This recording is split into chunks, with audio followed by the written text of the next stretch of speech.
বর্তমান সময়ে আতঙ্কের বিষয় হলো ক্যান্সার। সে বিষয়ে কিছু আলোচনা করা যাক এবং ক্যান্সার প্রতিরোধে আমাদের কি কি করণীয় আজকের জানা যাক।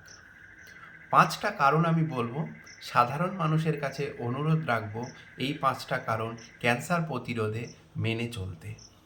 প্রথমত, স্টপ স্মোকিং, অর্থাৎ সারাদিনে একটাও সিগারেট আমরা খাবো না, নিকোটিন জাতীয় কিছু সেবন করব না। 2 নম্বর কারণ, লিপে সান প্রোটেকশন। ভারতীয়দের সাধারণত খুব একটা প্রয়োজন নেই, তবুও যারা একটু ফেয়ার কালারের তাদেরকে বলবো সান প্রোটেক্টেড লিপ বাম ইউজ করতে, সেটা আমাদের ওরাল ক্যান্সার থেকে দূরে রাখবে।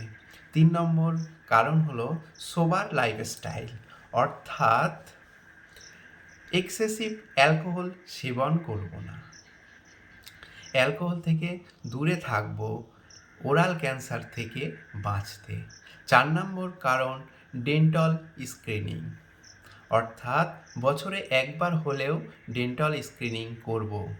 মুখে খেয়াল রাখব সাদা সাদা দাগ হচ্ছে কি না, সাধারণত জিভের ল্যাটারাল সাইডে ওরাল ক্যান্সার দেখা যায়। 5 নম্বর অর্থাৎ শেষ কারণ হলো সাউন্ড ডায়েট, অর্থাৎ মোর ভেজিটেবল খাবো আমরা, সাথে স্পাইসি ফুড বর্জন করব। এই 5টা কারণ মেনে চললে ওরাল ক্যান্সার প্রতিরোধ করা সম্ভব হবে। ধন্যবাদ সবাইকে, আবার দেখা হবে পরের কোনো ভিডিও।